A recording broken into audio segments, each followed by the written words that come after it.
Бәріне сәлем. Менің атым Роман. Бүгін біз постерді қалай қосуға және орнатуға болатынын қарастырамыз. QR постер QR. Бұл контактісіз мәзір және шолулар бір QR кодында қолданба 30 секундта қосылып, мәзірдегі тағамдармен толтырылады және барлық өзгерістер автоматты түрде синхрондалады. Қазіргі мәзірді көру үшін қонақтар үстелдегі QR кодын сканерлеу керек. Енді оны постерде қалай орнату керектігін егжей-тегжейлі қарастырайық. Ол үшін қолданбаны қосып, стикерлерге тапсырыс беріп, оларды үстелдерге қойып, шолуларды реттеп, сайттағы тағамдарды сипаттауға уақыт бөлу керек. Постер QR тек постерді есепке алу жүйесі жұмыс істейді. Егер сізде әлі тіркелгіңіз болмаса, сипаттамадағы сілтеме арқылы тіркеліңіз. Алдымен басқару тақтасындағы мәзірді толтырып, содан кейін оның онлайн нұсқасына өтуді ұсынамын. Кеңестерде мен сізге бұл мәселені шешуге көмектесетін оқу бейнесін қалдырамын. QR мәзірін жасау үшін мәзір қойындысын, QR мәзірін ашып, қолданбаны қосыңыз. Контактісіз мәзір 1 минуттан аз уақыт ішінде жасалады. Сіздің қонақтарыңыздың мәзірі қандай болатынын қараңыз. Сіз оны осылай қалдыра аласыз, немесе оның көрінісін сәл жақсарта аласыз. Мысалы, тағамдарды келушілерге тартымды ету үшін олардың сипаттамасын қосайық. Беттің жоғарғы жағында сипаттамасыз сүзгіні қолданыңыз.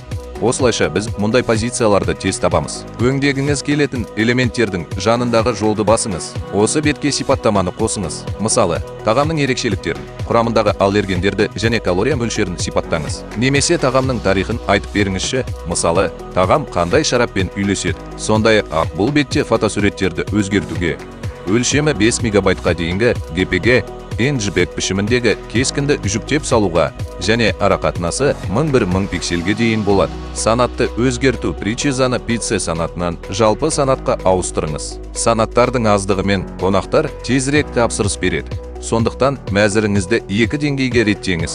Негізгі санаттар және оларға енгізілген қосымша санаттар. Сайтқа басқа баға қойыңыз. Тағамды жасырыңыз, немесе керісінше оны танымал етіп, сайтта жоғары көтеріңіз. Айтпақшы, тағамдардың жалпы тізімінде кейбір әрекеттерді орындау ыңғайлы.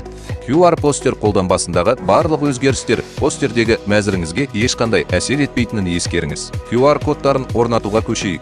QR кодтары қойындысын ашып, QR кодтарын алу түймесін басыңыз. Мұнда стикерлерге арналған дизайнды таңдауға немесе суретті жүктеп салуға болады. Мекеменің QR коды қонақтарға мәзірлерді көруге, тапсырыстарды төлеуге және кері байланыс беруге мүмкіндік береді. Ол мекемеде немесе кассада қанша уақыт болса, сонша уақытқа орналастырылады. Басып шығару опциясы сізді бірден электрондық мәзірі бар бетке апарады. Оны визиткаларда, фирмалық қаптамада немесе әлеуметтік желілердегі жазбаларда пайдаланыңыз. Кодтарды алғаннан кейін оларды үстелдерге байлаңыз. Қадамдық нұсқаулар осы бейненің сипаттамасында болады. Енді Телеграмда қонақтардың пікірлері бар хабарландыруларды қосыңыз. Ол үшін ботты белсендіріп, оны қызметкерлермен сөйлесетін чатқа қосыңыз. Осылайша сіз қонақтардың көңіл күйіне тез жауап бере аласыз.